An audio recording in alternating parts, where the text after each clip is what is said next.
Gen X is often called the generation of latchkey kids, but for firstborn daughters in an Asian context, that small key carried a weight far heavier than metal.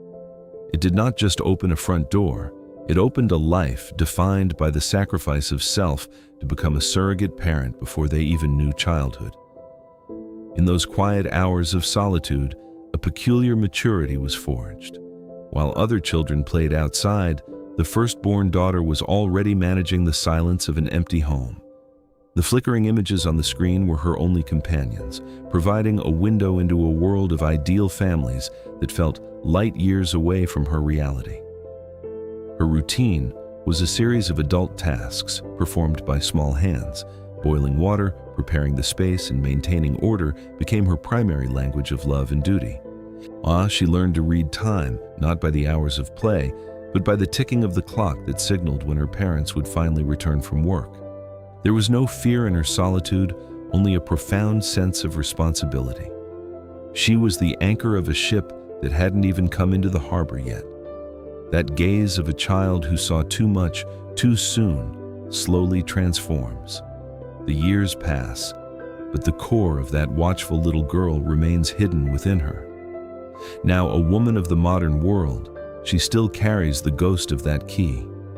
The duty to protect, to provide, and to remain silent is her legacy. The transition from past to present is seamless, but the psychological cost of being the firstborn is a debt that she is still paying off every day. She is the bridge between a world of survival and a world of success, yet she often feels like she belongs to neither, trapped in her own strength. In psychology, this is known as parentification, and it is the process where a child is forced to take on the roles and responsibilities of an adult. She wasn't just a big sister, she was a deputy parent. She held the ladle in one hand and her siblings' future in the other, without complaint. When Asian families moved toward economic survival, a vacuum of care was created. The eldest daughter was the one expected to fill that void immediately. Her worth was measured by her utility. The more she could do, the more the family could breathe, yet her own needs were never even voiced. She lived through a time of scarcity and change. Stability was the ultimate goal, and she became the anchor that kept the family from drifting away. She was the first teacher, the first disciplinarian, and the first protector. She traded her own time for the academic success and safety of her younger siblings. Every mistake the siblings made felt like her own failure. This burden of perfection started early, deeply rooting itself into her developing sense of self. While others her age were discovering their identities, she was busy erasing hers to fit the mold of what her family needed her to be. She became the moneo, the anchor. Even as the storms of life and cultural shifts raged around them, she remained grounded so others could stay afloat. This early theft of childhood created a unique kind of resilience, but it also left a lingering question. Who is she when the chores are done? She saw her parents struggle and vowed never to add to it. Her silence was her contribution. Her compliance was her way of protecting their peace. The need for control began here. If everything was in its place, then maybe, just maybe, the world wouldn't feel so overwhelming and unpredictable for her. Strength wasn't a choice, it was a survival mechanism. To be weak was to let the family fall, and that was a risk she could never take. There was a quiet mourning for the play she never had, but she buried it under the satisfaction of a job well done for those she loved. She learned to find rest in the tiny gaps between duties. These micro moments of peace were her only true possessions in a life of constant service. Why are Gen X women so extreme in their perfectionism?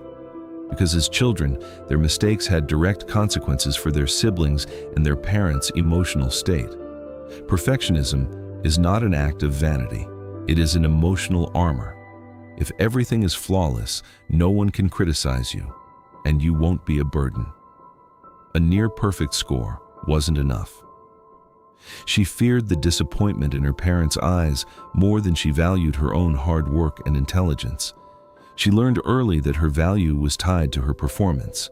Being good meant being invisible, causing no trouble, and solving every problem before it appeared. Yet the mask of the perfect daughter eventually became the perfect professional. Behind the polished exterior is a woman who is constantly afraid of being found out. She is a master of the balancing act.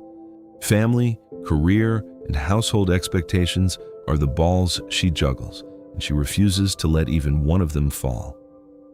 The pressure is immense, yet she makes it look effortless. This is the Gen X steel, a resilience born of necessity, tempered by years of high expectations. Her perfectionism is a cage as much as it is a shield. It protects her from the world, but it also prevents the world from truly knowing her. Even in moments of leisure, the caretaker part of her brain never switches off. She is always anticipating the needs of others, neglecting her own comfort. The anxiety of being not enough manifests in small ways. It is the hum of a machine that has been running at full capacity for 40 years. She is often the last one to leave and the first to arrive. This work ethic is her pride, but also her burden, a habit from her youth. Vulnerability feels dangerous to her. To show a crack in the armor is to invite chaos, and chaos is the one thing she was taught to prevent. Control provides a sense of safety that she never had as a child who had to grow up too fast in an unpredictable, changing world. The result is a life that looks enviable from the outside, but can feel like a beautiful prison on the inside for the woman living it. Her perfectionism is her life's work, a masterpiece of survival that she is finally beginning to realize she might be allowed to put down one day. Sarcasm is the second language of Gen X. It is a tool for defense, a way to signal intelligence while maintaining a safe emotional distance. It allows her to navigate conflict without being vulnerable. A sharp wit is a blade she has spent decades sharpening to protect her inner self. After decades of prioritizing others, she has learned that being nice isn't always useful. She prefers to be effective, direct, and slightly cynical about expectations. In the silence of her car, the mask finally slips.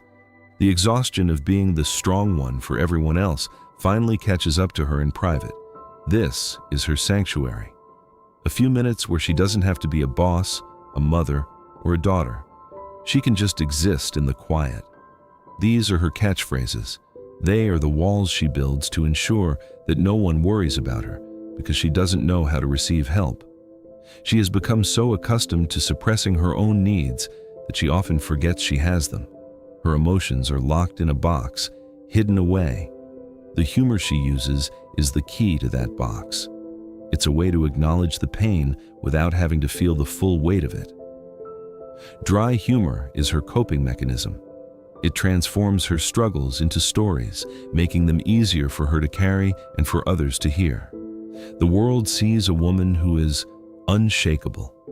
She sees a woman who has simply learned how to hide the shaking until she is completely alone. She wonders if they will ever know the version of her that wasn't strong, the girl who just wanted someone else to take the lead for once.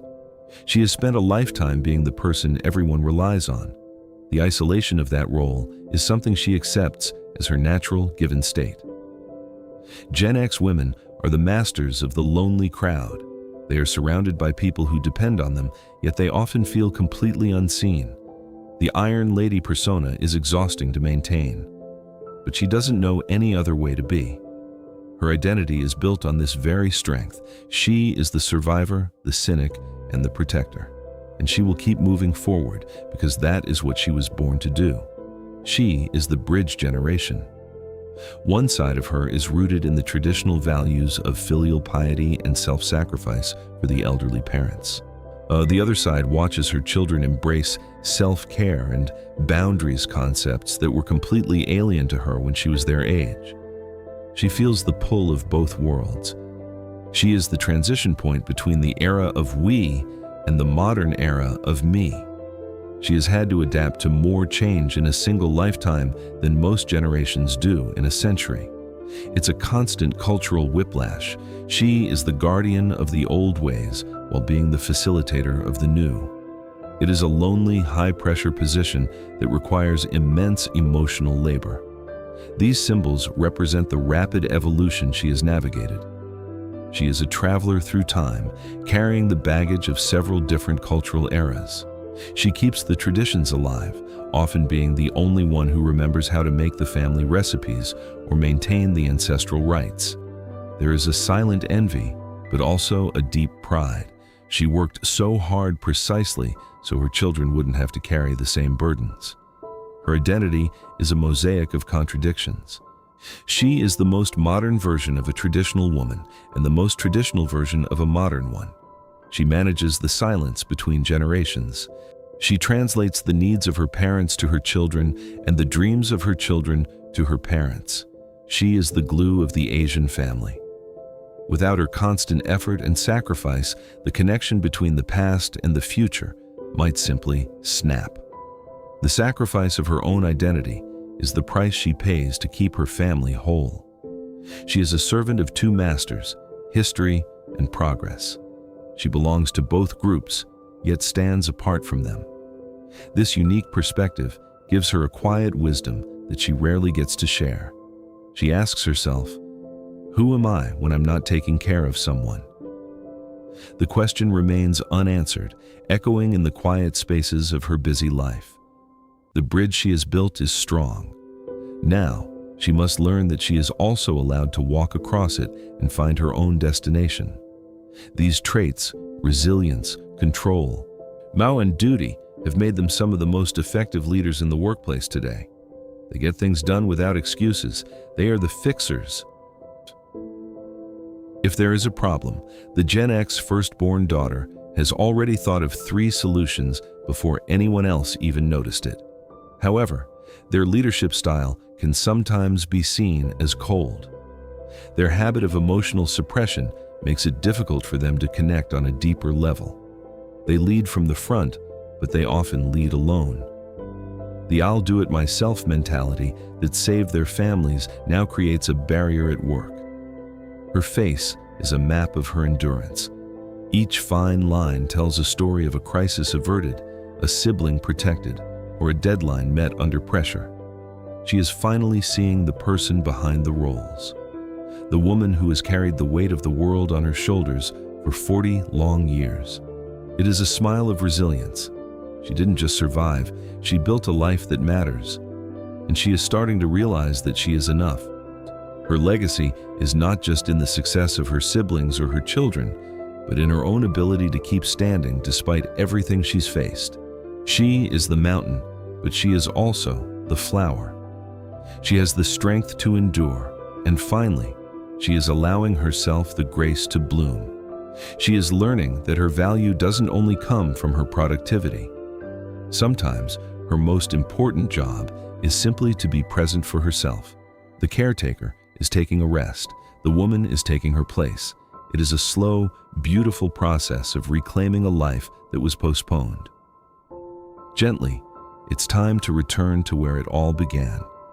Not to relive the burden, but to finally set the heavy weight of it down forever. To the firstborn daughters of Gen X, you have fulfilled your role with honor. You have been the shield, the anchor, and the silent hero. But now, you are officially relieved of your duty. You are allowed to be the child you never were and the woman you want to be. Take a breath, but feel the lightness of your own life. You no longer need to be the parent to everyone. You are finally free of that duty. Your identity is not what you do for others. It is the soul you have kept safe all these years, tucked away for this very moment. It's okay to be vulnerable. It's okay to be not fine. It's okay to let someone else handle the world for a while. You've earned it. Healing is not about forgetting the past, but about forgiving yourself for the childhood you had to sacrifice to save the family you love. The key no longer hangs around your neck. The door is already open. Step through it and live for yourself. You have truly done enough.